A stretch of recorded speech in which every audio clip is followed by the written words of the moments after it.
Today we are diving into a really chilling true story, one that was actually sent in by a subscriber named Sahil. It's about a road trip that just completely spiraled into a nightmare, a story that's now known as Manali 28 km, the Loop of Death. And it all kicks off with this haunting line. Just think about that for a second. Take something that's meant to be comforting, a simple lullaby, and imagine it twisting into the thing that gives you nightmares.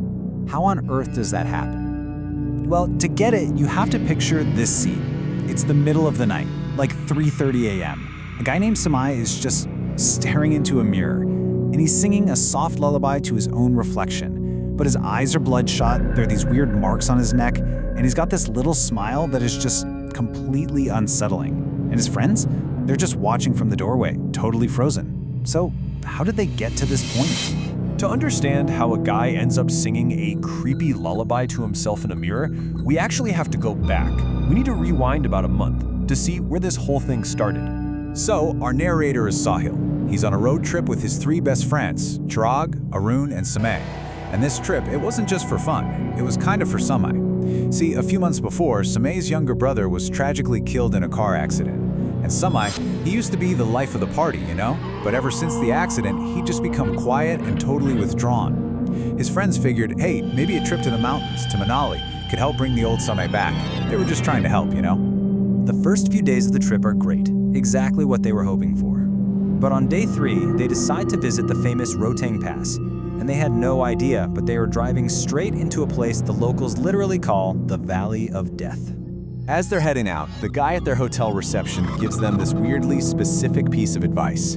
Make sure you're back before 6 p.m. He tells them that the name Rotang actually means pile of corpses. And it's funny how those local legends are often just very practical warnings. He tells them this story about a mystical shadow that roams the pass after dark, and anyone who's still there, they're found dead the next day. Of course, the guys just kind of laughed it off. Just a spooky story to scare the tourists, right?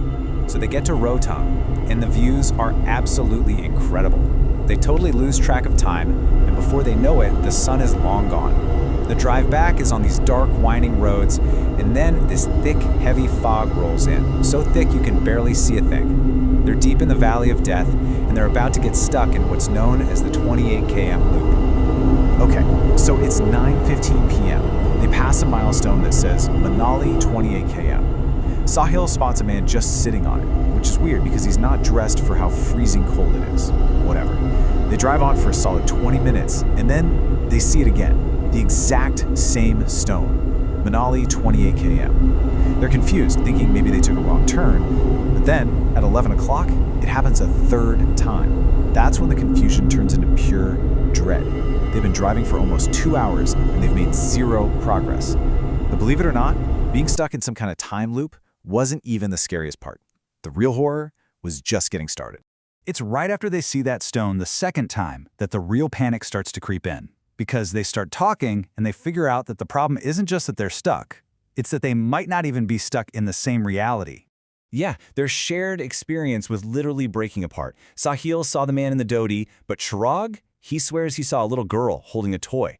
And Arun, who's driving, saw a big black horse just staring at the car. It's like something was showing each of them exactly what it wanted them to see.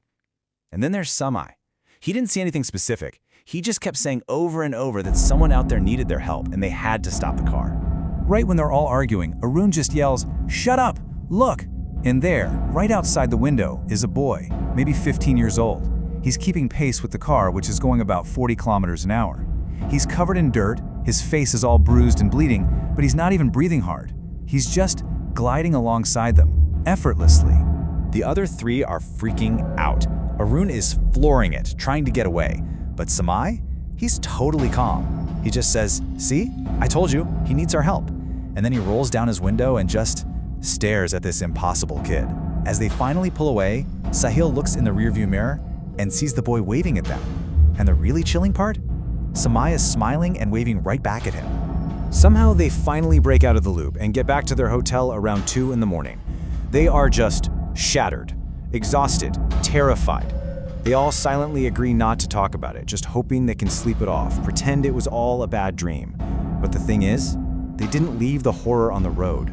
They brought an unwanted guest back with them. And this is where we came in. At 3:30 a.m., Sahil wakes up to the sound of quiet singing. He looks over, and it's Samay. He's singing Chanda Hai Tu, a lullaby his mom used to sing to him and his little brother who passed away. He's singing it to his own reflection, with those bright red eyes, and the marks on his neck now look like bruises from being choked. And he has that same terrifying little smile. They try calling his name, but it's completely gone. They're too scared to even get close to him. So Sahil and the others, they just start slowly backing out of the room. And just then, Samay turns away from the mirror. He looks right at them with this weirdly innocent, childlike face and asks them a question that just freezes their blood. And right after he asks it, he collapses. The next morning, they're desperate. They remember the hotel receptionist's warning, and they take the unconscious Samay to see a local priest, a pundit. The pundit takes one look at him and knows exactly what's up. He tells them a malevolent spirit has latched onto Samay, that it used his grief as a doorway pretending to be his dead brother. It's a belief you hear in a lot of cultures, right? That intense grief can make you vulnerable? So after a bunch of intense rituals and chants, Samay suddenly violently vomits this thick, black, completely unnatural liquid. And just like that, it was over. After that day, miraculously, Samay started to go back to his old self. He doesn't remember anything about the boy on the road or singing to the mirror in the hotel room. But for Sahil, the story never really ended. The thing that latched onto his friend was gone, but it definitely left something behind, a lingering fear. Yeah, that trauma is still there. Sahil says he still has nightmares about that drive. And that sweet, simple lullaby, a song about comfort and a mother's love, is now a sound that fills him with absolute terror. It's like a permanent scar, left behind by whatever they ran into on that dark road in the Valley of Death. And that question, the thing inside Samay asked right before he collapsed, that's the part that really haunts Sahil. If I knock on your window at night, will you open it to help me? I mean, it really makes you wonder, would you?